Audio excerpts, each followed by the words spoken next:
Would you believe me if I told you that your phone might be the solution to getting yourself out of a funk? If you're anything like me, I have such an addiction to having my phone on me, physically holding it. Even if I have no notification, I am bound to pick up my phone just to check. But I thought, why not use that obsession to my advantage? Whether it's refocusing on school, getting back into your reading, or just life habits that you want to pick back up again, these are 10 ways to use your phone to your advantage.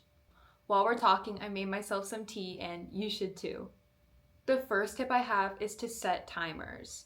Now, for me in my life, this looks like setting a 10-minute timer for reading because I know that the minute I hear that sound, I can stop whatever I'm doing and take breaks.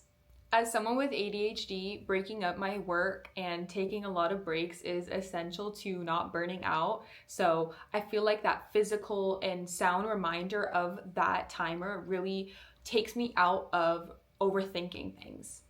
I think once you get into the habit of using a timer to break up your day, it becomes really easy to just teach yourself to follow that timer. This could also look like setting alarms for certain things like, oh, at 5 p.m. every day I have to read one chapter of my book, or at 6 p.m. I have to do an hour of homework. I think time may seem like our enemy, but you can definitely use it to your advantage. The next tip I have is to call a friend. For me, I love to FaceTime either my best friend or my mom to really get things going in my life, especially if it's something I'm scared to do or nervous to do. Having somebody there encouraging me or keeping me in check is super helpful. I love even just FaceTiming somebody and doing work or chores alongside them, like coexisting in a way. It's sort of ingrained in human nature to be people pleasing. And I think when you have that physical person who is able to keep you in check is super important and super good for actually staying on track with things. This one is really hyper specific, so bear with me, but set up a time lapse of you doing whatever you need to get done. I'm sure all of us at one point as kids wanted to be YouTubers, and you can just pretend for one day and use that time lapse to your advantage. For me, it's really satisfying to look back on it and see everything I got done, and you physically can't use your phone when the time lapse is playing. I love setting it up while I'm studying and getting an assignment done because it really keeps me locked in to stay in that mode. I know a ton of people do this for cleaning, chores, stuff like that. These next two are going to be super similar to each other, but making a Spotify playlist or a Pinterest board for whatever you want to get done is super inspirational and motivating. You can get really hyper specific with your playlists. For me, this looks like playing intense classical music while I write my English essays, or if it's playing really upbeat and fast music specifically for cleaning your room. It might seem like much, but if it's something that can motivate you to get things done, I definitely think it's worth it. And like people have Pinterest boards for seasons or back to school, I think you can have a Pinterest board of aesthetic rooms and how you want your room to look like, which will motivate you to clean your room. Or you can set up Pinterest boards for studying and just copy what the people do in the photos. I think a lot of us need visual representation to actually get ourselves to do things, and Pinterest specifically is so helpful for me. Like I mentioned before, playing influencer for a day, even if you have no following, I feel like creating a TikTok video of what you're trying to get done is so helpful to stay on track.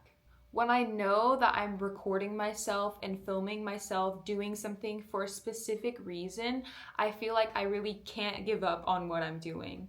I've made videos like come study with me as a college student for the day, and I don't normally study or do a lot of homework all the time, but those videos make me feel like I'm in my peak academic position.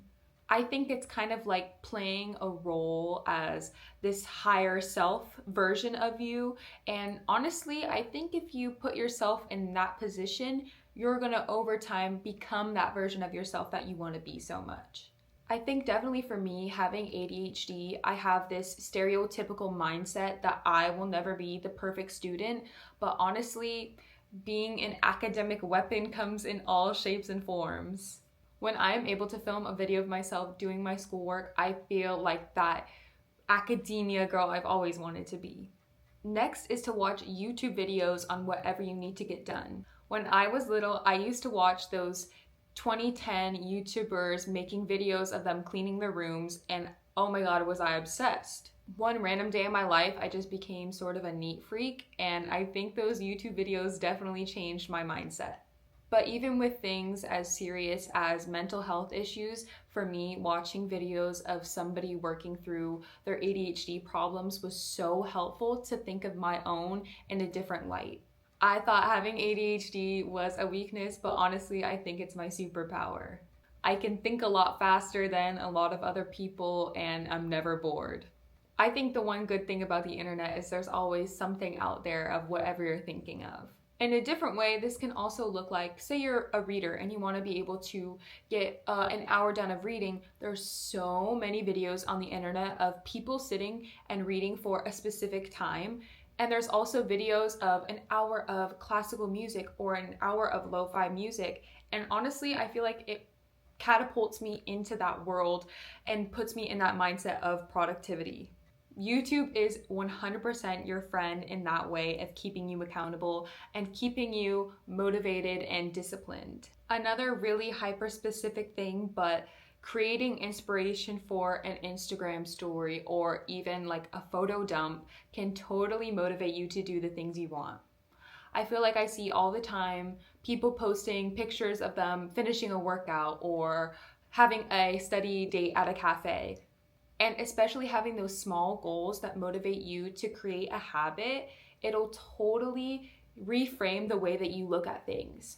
I think a lot of the time we place burdens on things that truly are helping us in the long run, and I've definitely had to reset my way of thinking that way. Another good way to contribute to that is looking up Pinterest photos of what you want and copying them to a T and recreating them. I'm not ashamed to admit that I have downloaded some photos and I've tried to recreate them as best as I could, and honestly, it got me doing the thing that I needed to do. And lastly, having specific apps on your phone cater to what you're trying to get done can be super helpful.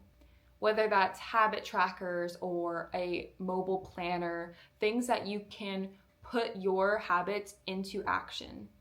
For me, this looks like having a meditation app because that has been one of my goals for a super long time, and having an instructor verbally guiding you through things is so helpful. And even if you aren't habitually going back to that app frequently, I think having that in the back of your mind that you'll always have that tool to go to can be super helpful. I definitely don't meditate every day like I want to, but there are some times where I'm really like, you know what? I want to meditate, and the app is right there. I have it right on my phone and I can just whip it out whenever I need.